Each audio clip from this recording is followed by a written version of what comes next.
एक इंडिया से एक मौलवी का आजकल क्लिप आया हुआ है, वो कह रहे हैं पीर अब्दुल कादिर जिलानी बच्चे थे जब छोटे थे, तो पीर अब्दुल कादिर जिलानी का नाना, ये यूट्यूब पे आम है, शायद आपने भी, बहुत सारे लोगों ने आप में से देख लिया। पीर अब्दुल कादिर जिलानी के नाना जैसे बच्चों के साथ खेलते हैं, तो वो आगे भाग रहे हैं और नाना पीछे भाग रहे हैं। पीर अब्दुल कादिर जिलानी भागते गए और नाना पीछे भाग रहा है। आगे बच्चे आए, उन्होंने कहा बच्चों को, पीर साहब ने कहा नाना आ रहे हैं भागो, वो भी भागने लग गए। आगे पता नहीं कितनी चीजें आती गई, सबको कहा नाना आ रहे हैं भागो, सारी दुनिया भागने लग गई, सबको भगा के छोड़ा। तो मैंने क्या, ये फजीलत पीर अब्दुल कादिर जिलानी की तो नहीं है, ये तो नाने की फजीलत। भाई नाना के नाम से भाग रहे हैं ना, पीर साहब तो खुद भाग रहे हैं और लोग सुभान अल्लाह। अब हमारा मिजाज ऐसा बन चुका है, जो जितना बड़ा झूठ बोले उसकी तकरीर सुनकर उतना बड़ा सुभान अल्लाह बोलेंगे। ये पंजाब में ये कल्चर आम है, अल्हम्दुलिल्लाह कराची इससे पाक है। जितना बड़ा जो झूठ बोलेगा उतना जोर से बोलेंगे सुभान अल्लाह। एक दूसरा साहब है कराची में, उसका नाम लोगों ने रखा हुआ है छोड़ू नंबर 1। छोड़ू नंबर 1 वो कहता है कि जितने आज तक हिटलर के दौर में जितने यहूदी मरे हैं वो सारे अब्दुल कादिर जिलानी ने मारे हैं, और क्रेडिट खाम का हिटलर ले गया, क्रेडिट हिटलर ले गया। भी अल्लाह के बंदो, जब सारे यहूदी तुम मार सकते हो तो आज फलस्तीनी इतने परेशान हैं, पीर साहब को बोलो ना इस्राइल को मारे ना, इस्राइल को मारे, क्यों नहीं मारे? अच्छा, करामतें ऐसी बयान करेंगे कि उस दौर की, कि जिस दौर में ना अब कोई उसका गवाह होगा ना कोई भी। आज मीडिया का दौर है, मीडिया के दौर में तुम्हारा ये झूठ नहीं चल सकता।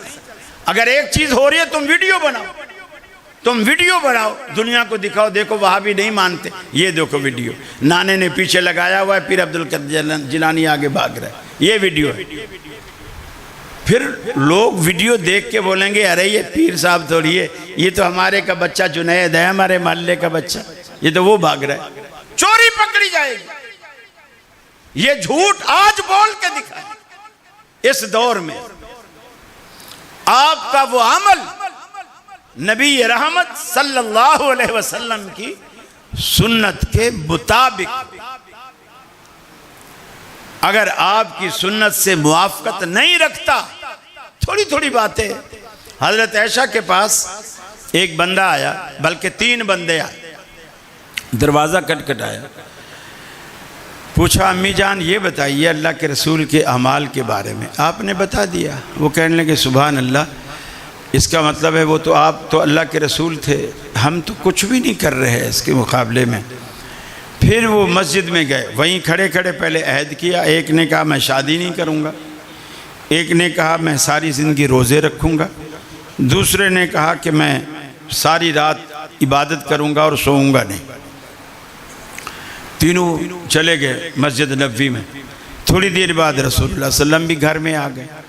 हज़रत ऐशा ने कहा भी कुछ लोग अभी आए थे, उन्होंने खड़े खड़े आपके बारे में पूछा, मैंने बताया अमल के बारे में, तो फिर ये बातें करके मस्जिद चले गए। आप फ़ौरन मस्जिद गए, आप गए, आपने पूछा कुल तुम कज़ा व कज़ा, अरे वो तुम ही लोग हो जिन्होंने ऐसा ऐसा अभी कहा है। उन्होंने कहा या रसूलल्लाह। आपने फरमाया खबरदार मुझसे आगे निकलने की कोशिश मत करो। मैं शादी भी मैंने की है, मेरी बीवियां भी हैं, मेरे बच्चे भी हैं, मैं रात को सोता भी हूँ और जागता भी हूँ, नफिल भी पढ़ता हूँ, मैं रोज़े रखता भी हूँ और छोड़ता भी हूँ। ये मेरी सुन्नत है। तुम कौन होते हो मुझसे आगे निकलने वाले? और यही बात अल्लाह ने कुरान में कही, फरमाया या अय्युहल्लज़ीना आमनू ला तुक़द्दिमू बैना यदयिल्लाहि व रसूलिही। ऐ ईमान वालो, अल्लाह और उसके रसूल से आगे बढ़ने की कोशिश न करो। वत्तकुल्लाह, अगर कभी शैतान तुम्हारे दिलों में नबी से आगे निकलने की बात डाल भी जाए, अल्लाह से डरो, अल्लाह के डर का सहारा लो, अल्लाह के हबीब से आगे निकलने की कोशिश ना करो। वो बगदादी नमाज जो अल्लाह के हबीब ने नहीं पढ़ी, अगर तुम बगदादी नमाज पढ़ोगे वो नमाज तुम्हें जहन्नम में ले जाएगी, जन्नत में वही नमाज ले जाएगी जो नमाज आमना के लाल ने पढ़ी है। रोज़ा वही जन्नत में ले जाएगा जो रोज़ा आमना के लाल ने रखा है। हज वही जन्नत में ले जाएगा जो हज आमना के लाल ने किया है। इसीलिए फरमाया लक़द कान लकुम फ़ी रसूलिल्लाह, रसूल अकरम सल्लल्लाहु अलैहि वसल्लम की ज़िंदगी में तुम्हारे लिए बेहतरीन उस्वतुल हसना है। और हर मुसलमान उस रंग में रंगा जाए। मुझे इंतज़ामिया की तरफ से हुक्म मिला है कि इस हवाले से गुफ्तगू की जाए कि ऐसे कौन से औसाफ हैं कि जो अगर किसी अमल में पाए जाएं तो अल्लाह ताला उस अमल को कबूल करता है, और अगर वो औसाफ ना हों तो अल्लाह उस अमल को कबूल नहीं करता। दुनिया में आप जितने काम करते हैं, अगर आप समझदार हैं, जी शऊर हैं, पढ़े लिखे हैं, होश व हवास में हैं, तो हर काम करने से पहले आपका बुनियादी मकसद होता है कि मैं जिस मकसद के लिए ये काम कर रहा हूँ मेरा वो मकसद पूरा हो जाए। और अगर आपको पहले से पता हो कि आपका ये मकसद इस काम से या इस तरीके से पूरा नहीं होगा तो आप वो काम करेंगे ही नहीं। अगर करेंगे तो वक्त का भी ज़िया है, पैसे का भी ज़िया है, मेहनत का भी ज़िया है। मस्जिद बनाने वालों ने मस्जिद बनाई किसको खुश करने के लिए? अल्लाह को खुश करने। और अल्लाह खुश कब होता है? जब आपके उस अमल को वो कबूल कर लेता है, उसे वो भाता है, वो अमल उसे पसंद आता है, तो अल्लाह उस काम को पसंद कर लेता है, आपका वो अमल कबूल हो जाता है। अगर आपने करोड़ों रुपए लगाकर मस्जिद बनाई और अल्लाह कबूल ना करे तो मुझे बताइए मस्जिद बनाने का कोई फ़ायदा है? दुनिया का हर काम आप कुरान पढ़ें, अगर अल्लाह कबूल ना करे आपको सवाब मिलेगा। आप हज करें, अगर अल्लाह कबूल ना करे आपको अजर मिलेगा। आप कुर्बानी करें, ज़कात दें, रोज़ा रखें, अगर अल्लाह कबूल ना करे तो आपको उसके बदले जन्नत देगा? नहीं देगा। फिर ये तो जुस्तजू आपको करनी चाहिए ना कि मेरे अमल में ऐसी कौन सी चीज़, ऐसी कौन सी रूह मेरे अमल में आए जो अल्लाह को भा जाए और अल्लाह उसे पसंद कर ले और अल्लाह उसे कबूल कर ले। उसके लिए बुनियादी तौर पर 4 शर्तें हैं। इसे आप शर्तें भी कह सकते हैं, इसे आप अमल की कबूलियत का मेयार भी कह सकते हैं। इन 4 बातों में से एक बात भी मफकूद हो, अमल आपका ज़ाया। मेहनत जाए, वक्त जाए, पैसा जाए। हिंदी जुबान का एक मकूला है, उर्दू में भी मुस्तामल है, सुहागन वो जिसे पिया चाहे। हिंदी में पिया कहते हैं दूल्हा को या शौहर को, और सुहागन कहते हैं दुल्हन। कि दुल्हन तो वो होती है जिसे दूल्हा चाहे, अगर दूल्हा ही ना चाहे तो दुल्हन किस बात की। ये मकूला कब ईजाद हुआ? एक लड़की की शादी हुई, उसे जेवर पहनाया गया, लिबास पहनाया गया,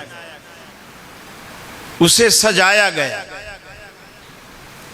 सहेलियां आती हैं, रिश्तेदार आती हैं, औरतें आती हैं, खाला, फूफी, चची, नानी, मामी सब आते हैं और पूछते हैं, कहते हैं माशाल्लाह बिटिया हमारी इतनी अच्छी लग रही है, माशाल्लाह लगता है ये जेवर बना ही इसी के लिए था, जोड़ा तो इतना जच रहा है तो कोई हूर लग रही। लेकिन वो दुल्हन मुंह बना के बैठी हुई, ना मुस्कराती है, ना खुश होती है, ना किसी की तारीफ का कोई जवाब देती है।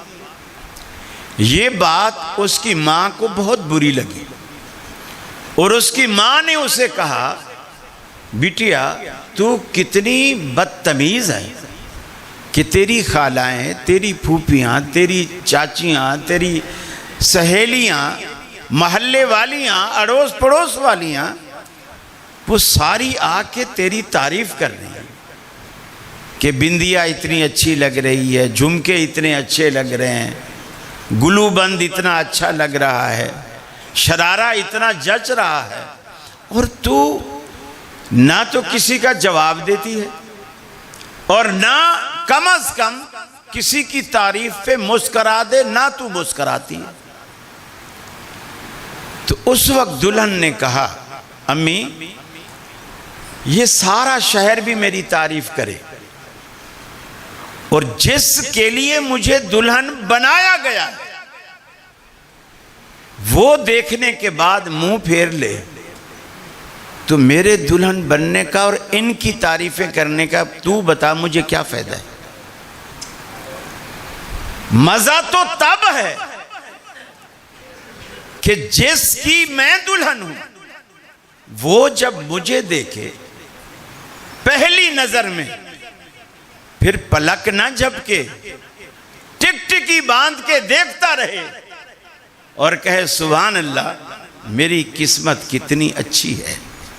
फिर उसने जुमला कहा, मैं सुहागन वो जिसे पिया चाहे, दुल्हन वो नहीं होती महल्ले वालियां जिसकी तारीफ करें, दुल्हन वो होती है दूल्हा जिसकी तारीफ करे। आप नेकी करें अल्लाह के लिए और वो नेकी अल्लाह को भाई ना, सारी दुनिया आपको हाजी कहे, आपका हज अल्लाह को ही ना भाए, सारी दुनिया आपको नमाजी कहे, आपकी नमाज अल्लाह को ही पसंद ना आए, आप पढ़ के फारिग हों, वो नमाज अल्लाह फरिश्तों से कहे उठा के इसके मुंह पे बात, मेरे पास इस नमाज को लाने की जरूरत नहीं है, उस नमाज का क्या फायदा है। वो चार चीजें हैं जिससे अल्लाह रब्बुल आलमीन उस अमल के अंदर वो मौजूद हूं तो अल्लाह उस अमल को कबूल कर लेता है, करने वाला कोई भी हो। अल्लाह ताला ये नहीं देखता पैसे वाला है, गरीब है, अमीर है, इसने कितनी मस्जिदें बनवाई हैं।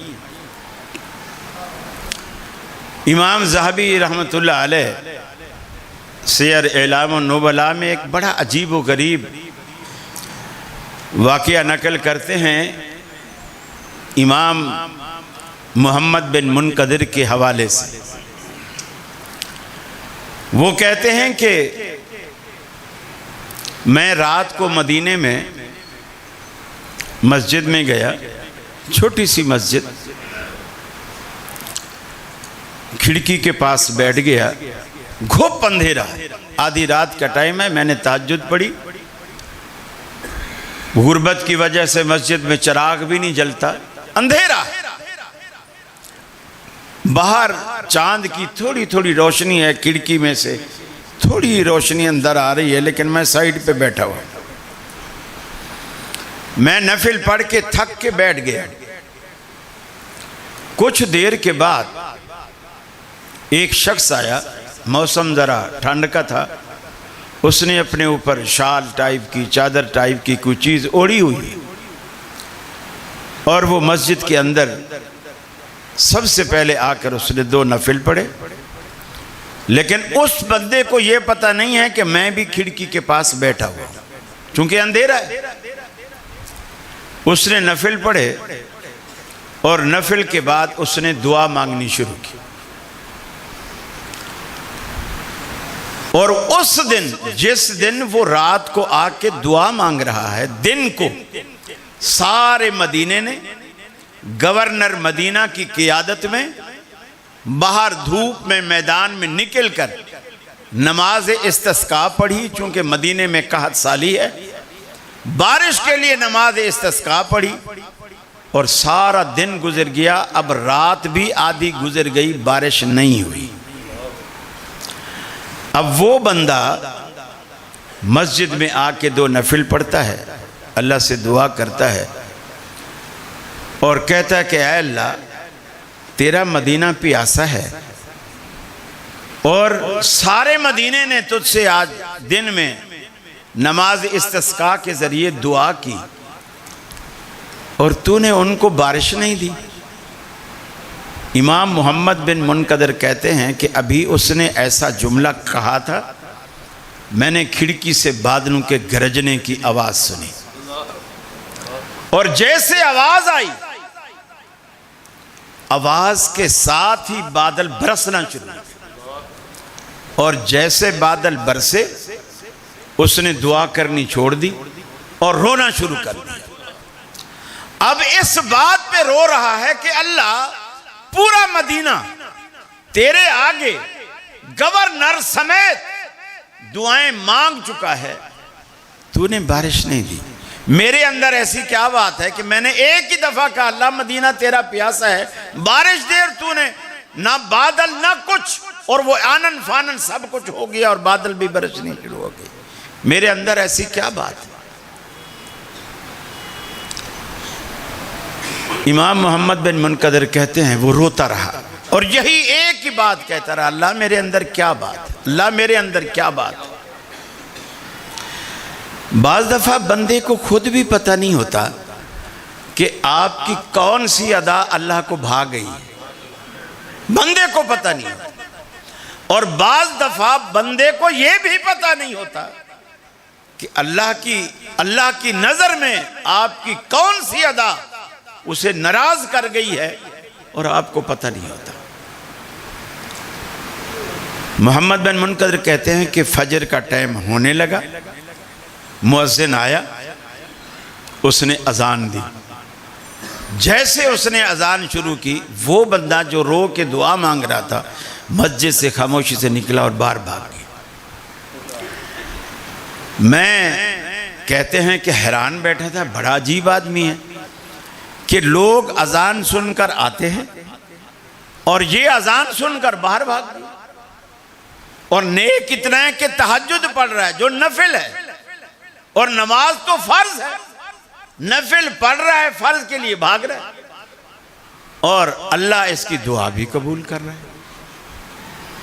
क्या बात। कहते हैं मैं शशो पंज में था, थोड़ी देर बाद मैंने, चूंकि शक्ल मैंने नहीं देखी थी अंधेरे में, बस मैंने चादर को निशानी बनाया हुआ था। थोड़ी देर बाद मैंने देखा कि जब लोग अजान के बाद मस्जिद में आना शुरू हो गए तो उनके साथ घुल मिल के वो भी मस्जिद में आ गया।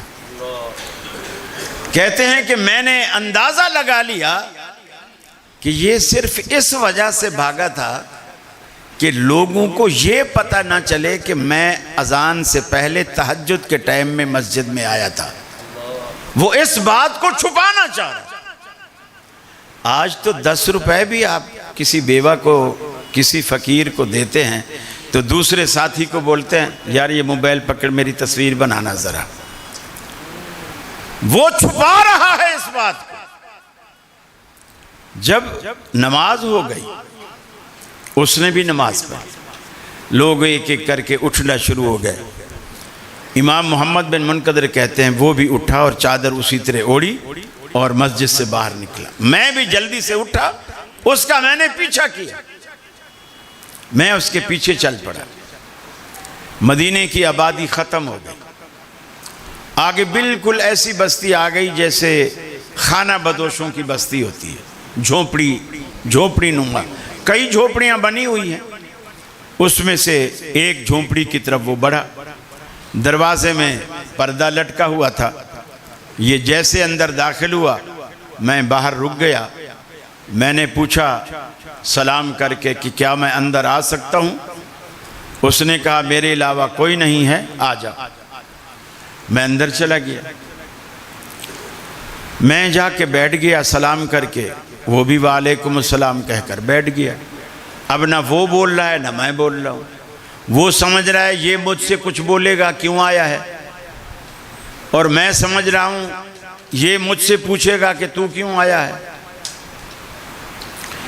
इसी इसना में कहते हैं कि मैंने उसके खैमे का जायज़ा लेना शुरू किया, दाएं बाएं ऊपर नीचे इधर उधर देखा।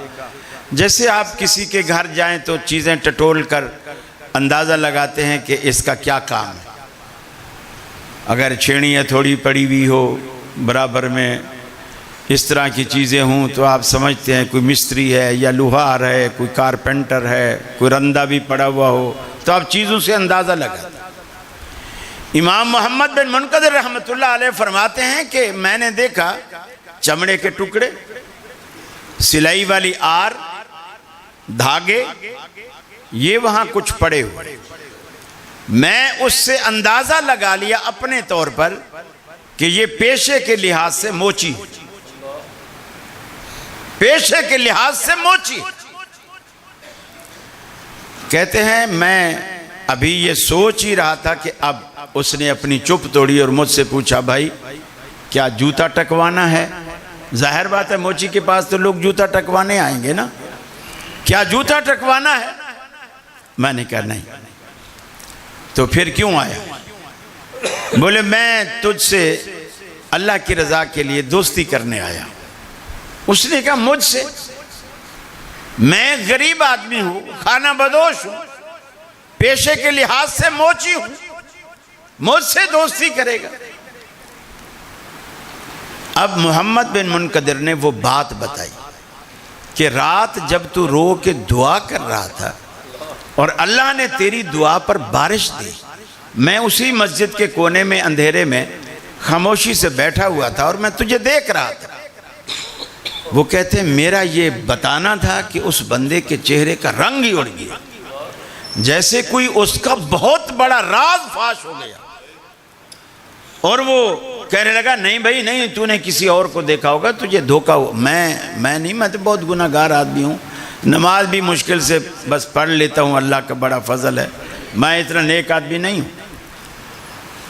मैं वापस आ गया। दूसरे दिन मैं उससे मिलने के लिए भी, मेरा मकसद था कि दोस्ती करूं। मैं मस्जिद में गया, वो बंदा नहीं आया, तहज्जुद में भी नहीं आया, अजान हुई जब भी नहीं आया, फजर की नमाज हुई जब भी नहीं आया। नमाज ख़त्म हुई तो मैं ये समझा कि हो सकता है बीमार हो। अब मैंने तो उसका घर देख लिया है, चलो अगर बीमार है तो ये भी मुझे सवाब मिलेगा और उसके दिल में भी मेरे लिए जगह बन जाएगी कि ये बंदा मुझे पूछने आया है। मैं चलो खैरियत मालूम कर लेता हूँ। मैं वहाँ गया तो मैंने देखा कि उसका खैमा ही नहीं, खैमा ही नहीं। जो दूसरी झोंपड़ियाँ बनी हुई थी, बाहर एक झोंपड़ी के बाहर एक बुढ़िया बैठी थी। मैंने उससे पूछा अम्मा यहाँ एक झोंपड़ी वाला था, वो किधर है? तो उसने मुझसे पूछा, क्या कल तू इसके पास आया था? मैंने कहा हाँ कल मैं आया था। तो तूने इसको क्या बोला था कि जैसे तू इसकी झोंपड़ी से बाहर निकले ना, उसी वक्त ये अपनी झोंपड़ी उखेड़ने लगा। झोंपड़ी उखेड़ के रस्सियां बांध के, गधे की एक सवारी थी उसके पास, उसके ऊपर लाद के यहां से चला गया और ये नहीं पता कि कहां गया। इमाम मोहम्मद बिन मुनकदिर रहमतुल्लाह अलैह फरमाते हैं, मैं उसके बाद सारी जिंदगी उसको ढूंढता रहा, एक एक से पता पूछता रहा, लेकिन वो बंदा फिर मुझे नजर नहीं आया। अल्लाह को उसकी बात कौन सी भाई? वो नेकी करके छुपाता है, नेकी करके छुपाता है। बताना तो दूर की बात, कोई बता दे तो उसे मानता भी नहीं कि भाई किसी और को देखा होगा, मुझे नहीं देखा। अमल की कबूलियत के लिए एक शर्त यह है, आपके अमल में इखलास, वो काम रियाकारी से खाली, खालिसतन अल्लाह के लिए, खालिसतन अल्लाह के लिए। अगर ये चीज पैदा हो जाए तो उन 4 शराइत में से एक शर्त आपके अमल के अंदर आ गई। आप देखें बड़ा फर्क होता है। आप मस्जिद में नमाज पढ़ें, बहुत सारे इमामों को भी हमने देखा है, कितनी मस्जिद में पीछे बाबे होते हैं, बीमार होते हैं। उस इमाम को अगर कह दो कि आपके पीछे यार बहुत बीमार और बूढ़े लोग खड़े होते हैं, ज़रा किरात को मुख्तसर, मुझे सारे मसले मालूम है, अल्लाह के रसूल तो सूरह बकरा भी पढ़ लिया करते थे एक रकत में, तो बर्दाश्त पैदा करो अपने अंदर, बर्दाश्त पैदा करो। अब उसी इमाम को जो सूरह बकरा एक रकत में पढ़ना चाहता है, जब अकेले नमाज पढ़ता देखो तो 2 मिनट में उसकी 4 रकतें खत्म हो जाती। इसे कहते हैं रियाकारी, इसे रियाकारी कहते हैं कि जब अल्लाह के सिवा कोई देखने वाला ना हो तो आपकी नमाज मुख्तसर, और जब सारा मजमा देखने वाला हो तो फिर रफ़ुल यदैन भी यूं टिका के, ऐसा टिका के करेगा, ताकि बराबर वाला हनफी बैठा हुआ ये भी देखे, वो बरेलवी बैठा हुआ वो भी देखे।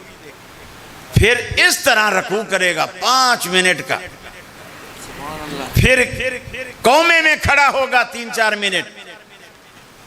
यानी ऐसा इत्मीनान कि बंदा बोले यार ये तो इमाम नहीं फरिश्ता है, फरिश्ता है। इखलास जब तक पैदा नहीं होगा अमल कबूल नहीं होता। और दूसरी बुनियादी शर्त वो है अकीदा तौहीद। अगर आपके अकीदे के अंदर तौहीद नाम की कोई चीज नहीं है और उसकी जगह शिर्क है, आप मस्जिदें बनवाएं, रोजे रखें, कुरान पढ़ें, हज करें, कुर्बानियां दें, 35-40 देगें रोज पकाएं, कोई फायदा नहीं, बिल्कुल कोई फायदा नहीं। फरमाया इन्नल्लाह ला यगफिरु अन युशरक बिही व यगफिरु मा दून ज़ालिका लिमन यशा। अल्लाह रब्बुल आलमीन का ये वादा है, अल्लाह रब्बुल आलमीन की तरफ से ये ऐलान है, जिस बंदे ने शिर्क किया, अल्लाह का किसी को साजी बनाया, अल्लाह रब्बुल आलमीन ने उसकी बख्शिश नहीं करनी, उसका अमल भी कबूल नहीं होना।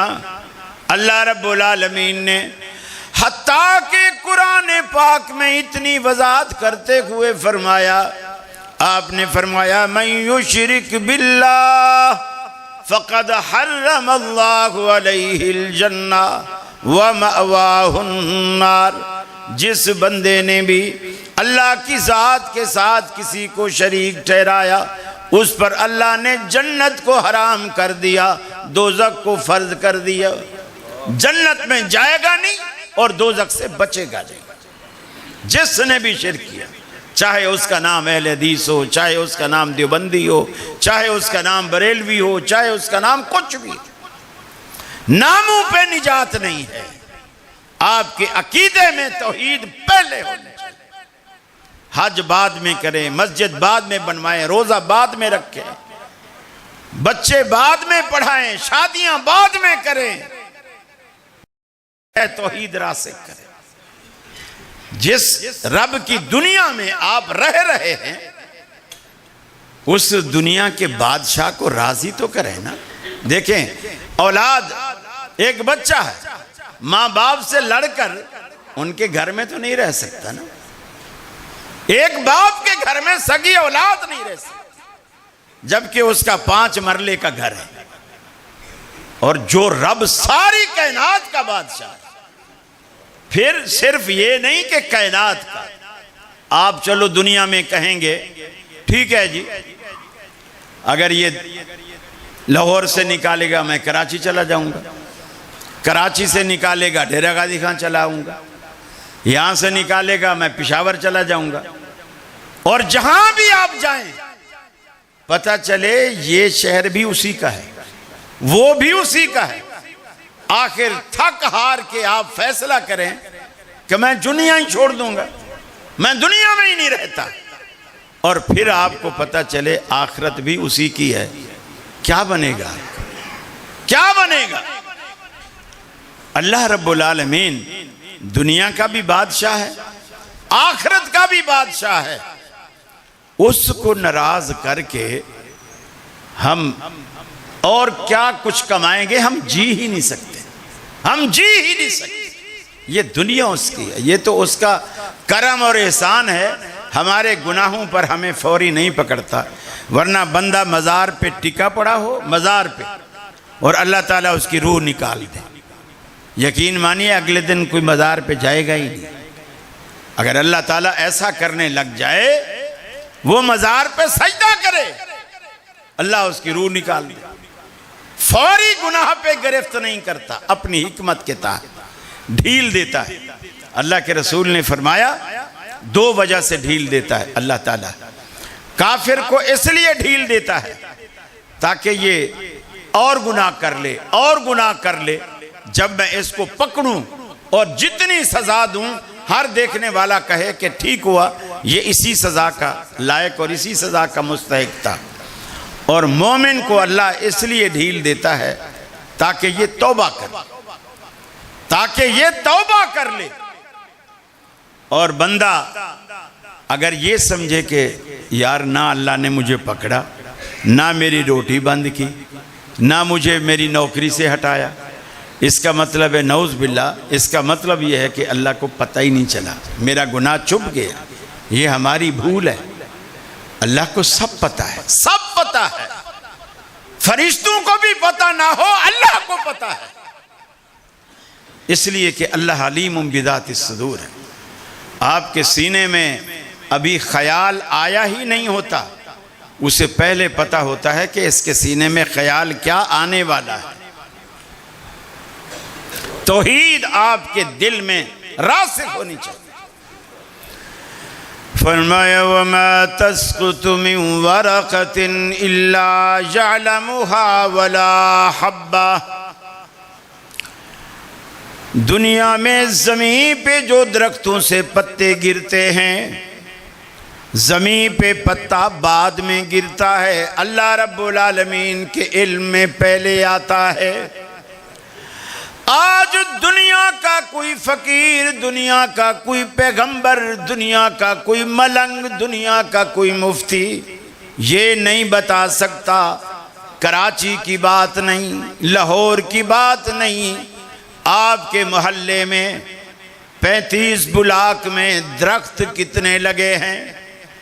आप पैदाइश से लेकर आज बुढ़ापे तक किसी शहर में, इसी इलाके में गुजरे, लेकिन आप आज तक ये नहीं बता सकते आपके इलाके में दरख्त कितने हैं। रब्बुल आलमीन कहता है मेरे बंदे, मेरे इल्म का ये आलम है, तू तो दरख्त नहीं जानता, मैं तो ये भी जानता हूँ इन दरख्तों पे पत्ते कितने लगे हैं। रब्बुल आलमीन को ये भी मालूम है, वमा तस्कुतु मिन वरक़तिन इल्ला यअलमुहा वला हब्बतिन फी ज़ुलुमातिल अर्दि वला रत्बिन वला याबिसिन इल्ला फी किताबिम मुबीन। फरमाया ज़मीन पे गिरने वाला पत्ता भी उसके इल्म में दूर नहीं, हर चीज़ किताब मुबीन में अल्लाह रब्बुल आलमीन ने लिख रखी है। अल्लाह को पहले से पता है कौन कहाँ मरेगा। आपको तो हालांकि हम मरने वाले, हमें नहीं पता, हमें नहीं पता, अल्लाह को पता है हमने इसकी मौत कहाँ लिखी है, कहाँ मरेगा ये। और यकीन मानिए ये अल्लाह ने ऐसा राजदाराना निज़ाम चलाया है। अगर हर बंदे को अल्लाह बता देता, मसलन मुझे बता देता कि तेरी मौत हमने डेरा गाजी खां में लिखी है, आज आप मुझे डेरा गाजी खां में देखते? कभी भी नहीं आता यार। हो सकता है वो मौत वाला दिन आज हो, तो मैं क्यों जाऊं डेरा गाजी खां। अगर आप में से किसी को बता दे कि आपकी मौत कराची में लिखी है, आप कभी वहां से कोई कारोबार करने जाएंगे? नहीं जाएंगे। अल्लाह ने सारा राज रख कर दुनिया का एक निज़ाम चलाया हुआ है, सारी दुनिया का निज़ाम चलाया हुआ है। और ये राज अल्लाह के सिवा किसी के पास नहीं। कुल्ला यालमुल गैब इल्लल्लाह, ऐ हबीब कह दीजिए गैब को अल्लाह के सिवा कोई नहीं जानता। इंदहु मफातिहुल गैब ला यालमुहा इल्ला हु, गैब को अल्लाह ने ताले लगा के चाबियां ही अल्लाह ने अपने पास रख ली हैं और उसके सिवा कोई नहीं जानता। ला यालमुहा इल्ला हु। मेरे भाइयों, ये जो दुनिया का निज़ाम है, अब ये दूसरी शर्त, आपके अमल में एक इखलास हो, दूसरे नंबर पर तौहीद हो, शिर्क किसी तरह का भी ना। देवबंदी भी आज शिर्क करते हैं दुआओं के वसीले में। देवबंदियों की दुआएं भी ऐसी मौजूद हैं, उनकी किताबों में मौजूद है, जो नबी के सदके से, नबी के वसीले से, नबी के वास्ते से, फलां के वास्ते से, हसन हुसैन के वास्ते से मेरा ये काम कर दे। अल्लाह ताला किसी का पाबंद नहीं है, ना नबी का, ना वली का, ना मुफ्ती का, ना बुजुर्ग का, ना फरिश्तों का, ना जिन्नात का। अल्लाह को कोई वास्ता वसीला नहीं दिया जा सकता। अल्लाह ने देख लो जितनी दुआएं कुरान पाक में अल्लाह रब्बुल आलमीन ने जितनी दुआएं सिखलाई हैं, सारी की सारी दुआएं डायरेक्ट डायलिंग के साथ हैं। और रब्बना अल्लाहुम्मा, कोई बीच में वास्ता वसीला कुछ भी नहीं। अल्लाह को वास्ता दो, उसके सिफाती नाम का दो। वलिल्लाहिल अस्माउल हुस्ना फदऊहु बिहा, अल्लाह के बहुत अच्छे अच्छे नाम हैं, उसके ज़रिए उसको पुकारा करो। अल्लाह को अल्लाह के अच्छे नामों से पुकारा करो। क्यों गैर के वास्ते से पुकारते? ये दो बातें। और तीसरी अहम शर्त ये है, आपका वो अमल जिसके लिए आप चाहते हैं कि अल्लाह इसे कबूल कर ले, आपका वो अमल नबी करीम सल्लल्लाहु अलैहि वसल्लम के तरीके के मुताबिक, सुन्नत के मुताबिक।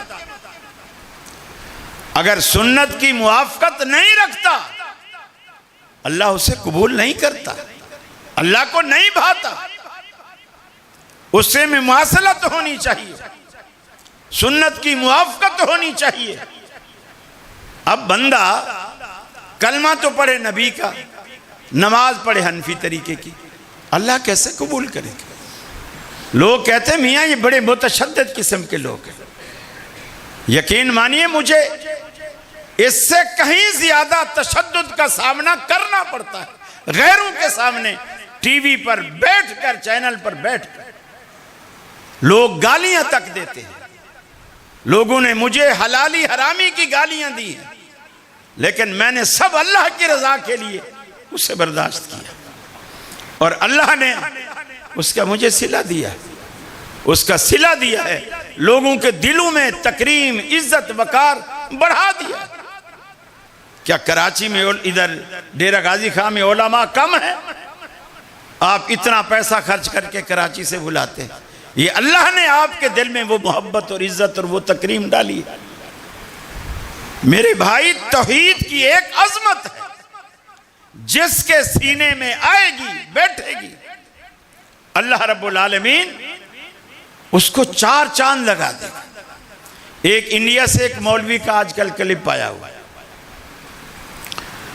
वो कह रहे हैं पीर अब्दुल कादिर जिलानी बच्चे थे जब छोटे थे, तो पीर अब्दुल कादिर जिलानी का नाना, ये यूट्यूब पे आम है, शायद आपने भी, बहुत सारे लोगों ने आप में से देख लिया।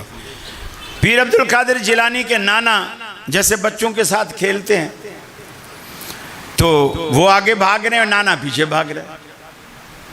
पीर अब्दुल कादिर जिलानी भागते गए और नाना पीछे भाग रहा है। आगे बच्चे आए, उन्होंने कहा बच्चों को, पीर साहब ने कहा नाना आ रहे हैं भागो, वो भी भागने लग गए। आगे पता नहीं कितनी चीजें आती गई, सबको कहा नाना आ रहे हैं भागो, सारी दुनिया भागने लग गई, सबको भगा के छोड़ा। तो मैंने क्या, ये फजीलत पीर अब्दुल कादिर जिलानी की तो नहीं है, ये तो नाने की फजीलत। भाई नाना के नाम से भाग रहे हैं ना, पीर साहब तो खुद भाग रहे हैं और लोग सुभान अल्लाह। अब हमारा मिजाज ऐसा बन चुका है, जो जितना बड़ा झूठ बोले उसकी तकरीर सुनकर उतना बड़ा सुभान अल्लाह बोलेंगे। ये पंजाब में ये कल्चर आम है, अल्हम्दुलिल्लाह कराची इससे पाक है। जितना बड़ा जो झूठ बोलेगा उतना जोर से बोलेंगे सुभान अल्लाह। एक दूसरा साहब है कराची में, उसका नाम लोगों ने रखा हुआ है छोड़ू नंबर 1। छोड़ू नंबर 1 वो कहता है कि जितने आज तक हिटलर के दौर में जितने यहूदी मरे हैं, वो सारे अब्दुल कादिर जिलानी ने मारे हैं और क्रेडिट खाम का हिटलर ले गया, क्रेडिट हिटलर ले गया।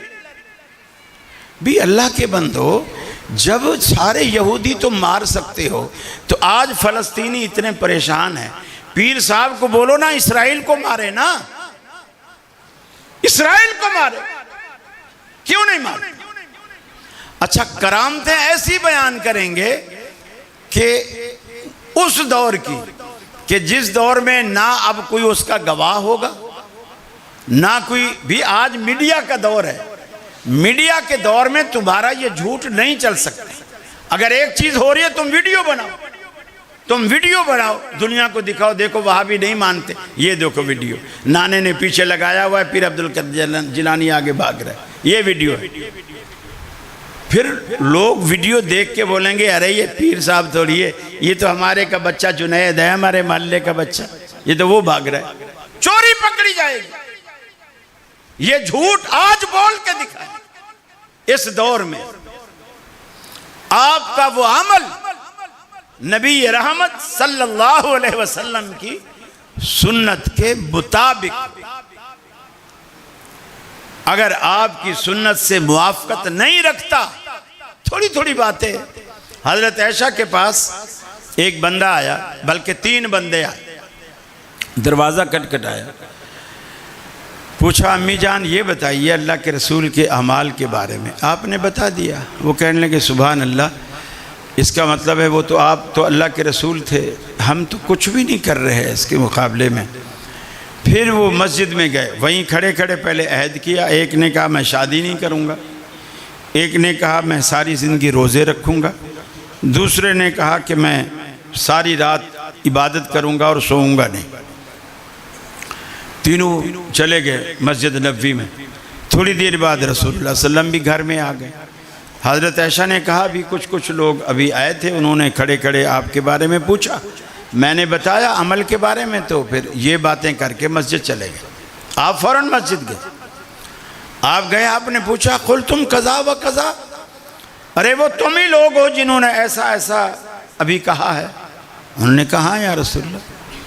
आपने फरमाया खबरदार मुझसे आगे निकलने की कोशिश मत करो, मैं शादी भी मैंने की है, मेरी बीवियां भी हैं, मेरे बच्चे भी हैं, मैं रात को सोता भी हूँ और जागता भी हूँ, नफिल भी पढ़ता हूँ, मैं रोज़े रखता भी हूँ और छोड़ता भी हूँ।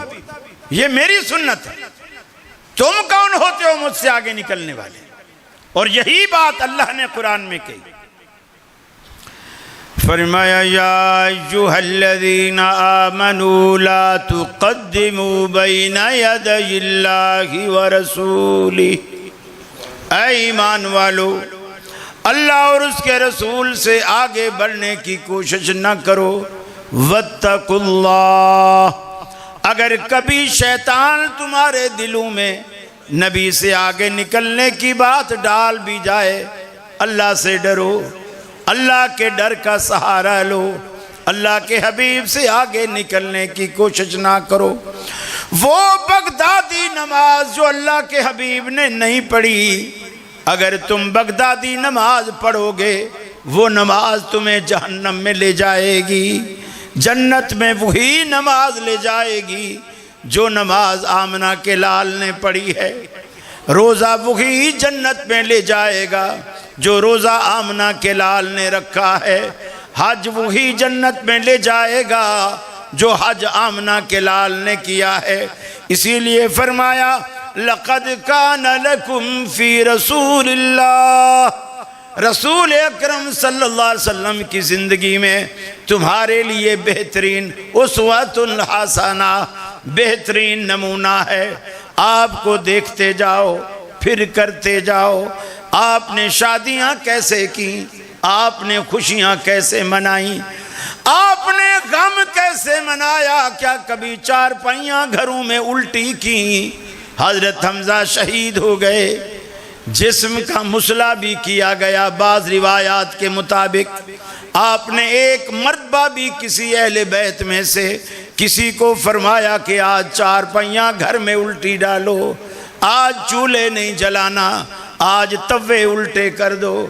3 दिन तक खैमे लगेंगे, गली में बैठेंगे, 3 दिन तक दुकान कोई नहीं खोलेगा। ये सब तुम्हारी रसूमात हैं, इस्लाम ने कभी इससे मना नहीं किया।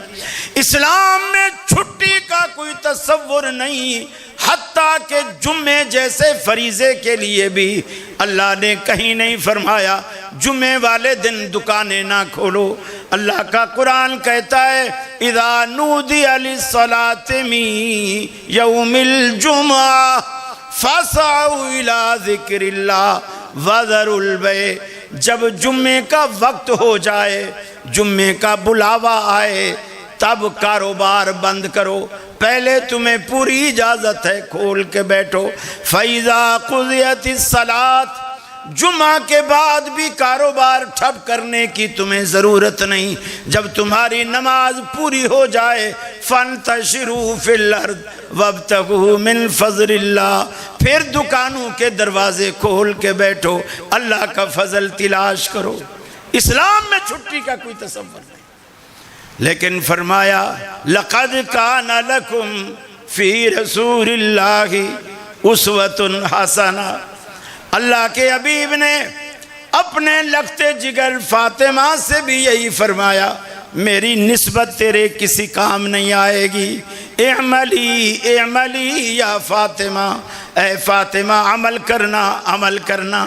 मेरे बाद इस तवक्को और भूल में मत रहना, मैं पैगंबर ज़ादी हूँ, आखिर उस ज़मान पैगंबर की लख्त जिगर हूँ, मेरा तो शायद हिसाब भी नहीं होगा, रब्बुल आलमीन मुझसे तो पूछेगा भी नहीं।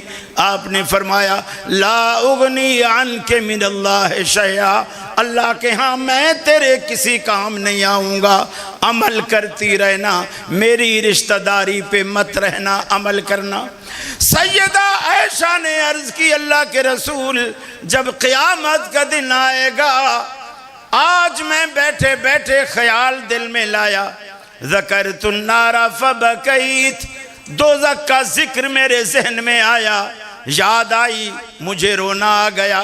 अल्लाह के हबीब मेरे एक सवाल का जवाब दीजिए, क़यामत वाले दिन हल तज़कुरून अहलीकुम यौमल क़ियामत या नबी अल्लाह, ऐ अल्लाह के सच्चे रसूल, क़यामत वाले दिन आप अपने अहले खाना को याद रखेंगे कि नहीं? अपनी प्यारी आयशा को याद रखेंगे कि नहीं, जिसके लिए अल्लाह के रसूल से पूछा गया, अल्लाह के हबीब आपको दुनिया में सबसे ज्यादा मोहब्बत किससे है? आपने फरमाया आयशा से। पूछने वाले ने पूछा अल्लाह के रसूल औरतों से नहीं, मर्दों में से किससे है? आपने फरमाया आयशा के बाप से। जिससे अल्लाह का रसूल मोहब्बत करता हो, रो रो के निढाल बैठी है, अल्लाह के रसूल मुझे बताओ क़यामत वाले दिन आप हमारे काम आओगे कि नहीं? आपने फरमाया आयशा एक बात कान खोल के सुन ले, अम्मा फी सलासती मवातिन ला यज़कुरु अहदुन अहदा, 3 मकामात आखिरत में ऐसे हैं जहां कोई भी किसी को याद नहीं करेगा, हत्ता कि मैं मोहम्मद भी अपने अहले खाना को भूल जाऊंगा।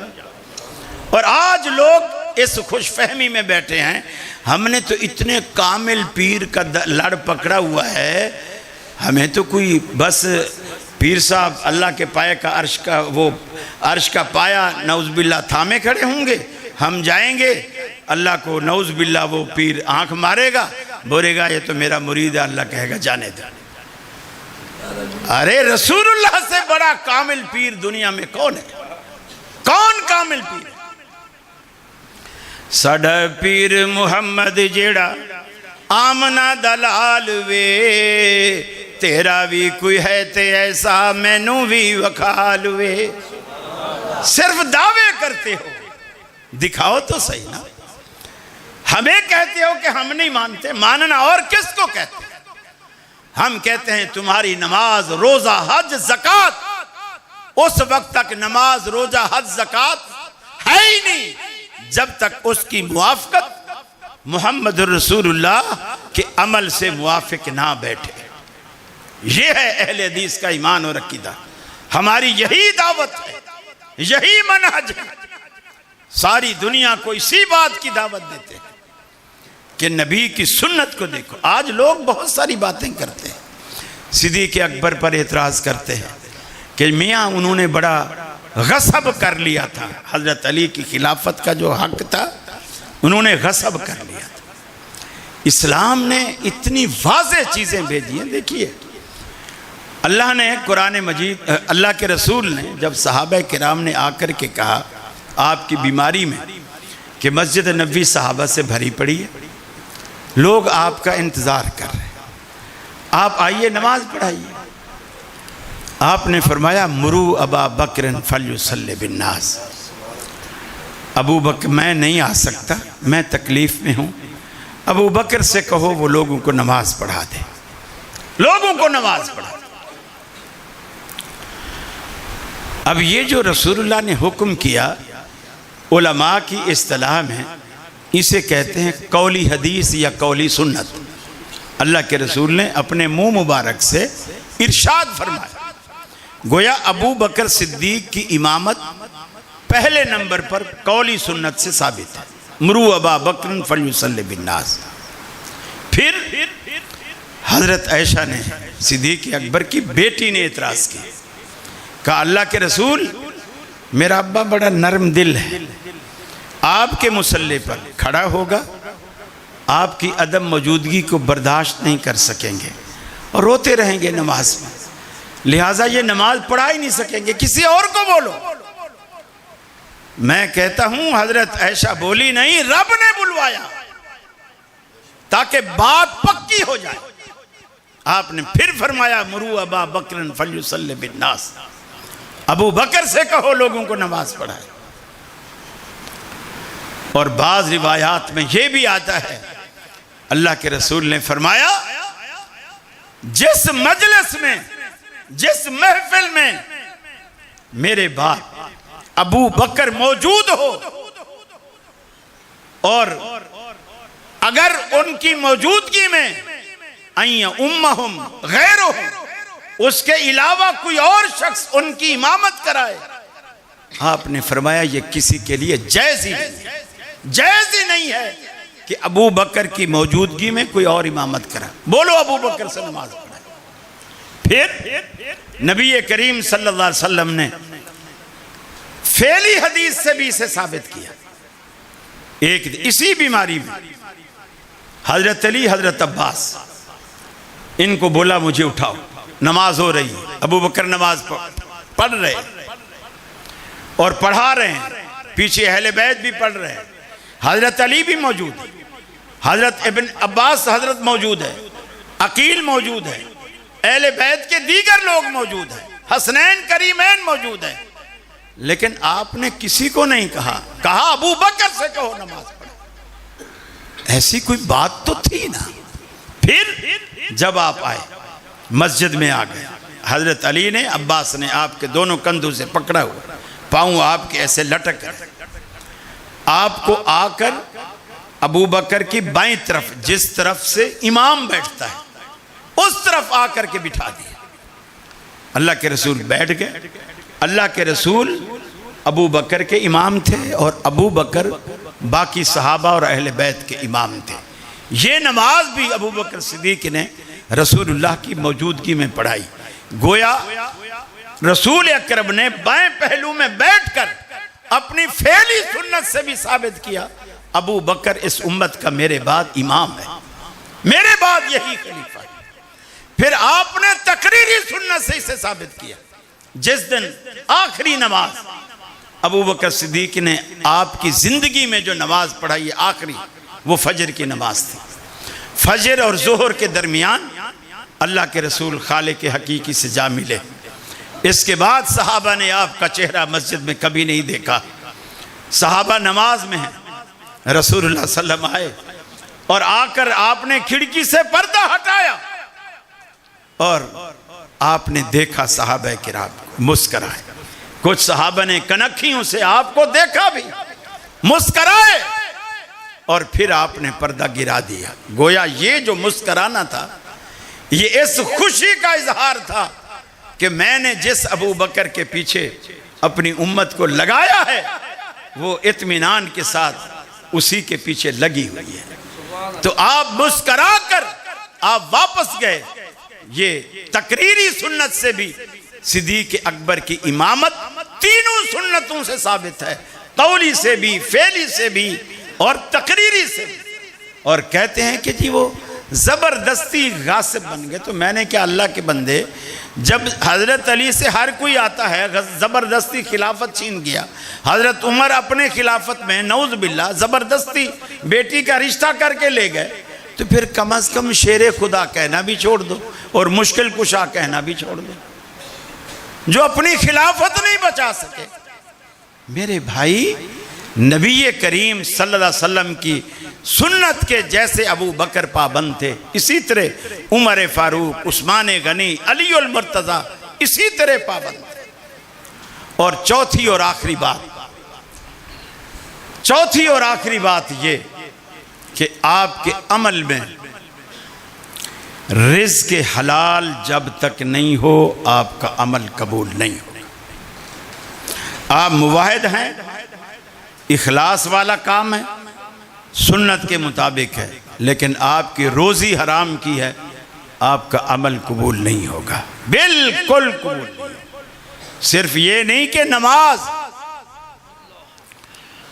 फरमाया एक ऐसा मुसाफिर अशअसा व अग़बरा जो गर्द गुबार में अटा हुआ है, दामन गरेबा फटा हुआ है, चिल्लाता है मुसाफिरों की दुआ, हालांकि अल्लाह कबूल करता है और अल्लाह से दुआएं मांगता है, फ़यक़ूलु या रब या रब, अल्लाह को पुकारता है। अल्लाह कहता है कैफ़ युस्तजाबु लिज़ालिक, मैं इसकी दुआ को कैसे कबूल करूँ। मतअमुहु हरामुन मलबसुहु हरामुन मशरबुहु हरामुन व गुज़िया बिल हराम। अरे इसका तो खाना भी हराम का, पीना भी हराम का, लिबास भी हराम का, हराम इसकी घुट्टी में पड़ चुका है, मैं इसकी दुआ को कैसे कबूल करूं। अगर बंदा हराम से कपड़े पहनकर, हराम माल से कपड़े पहन पड़ता है, अल्लाह के रसूल फरमाते हैं अल्लाह उसकी नमाज को कबूल नहीं करता जब तक हराम से ख़रीदा हुआ कपड़ा उसके तन पे बाकी रहता है।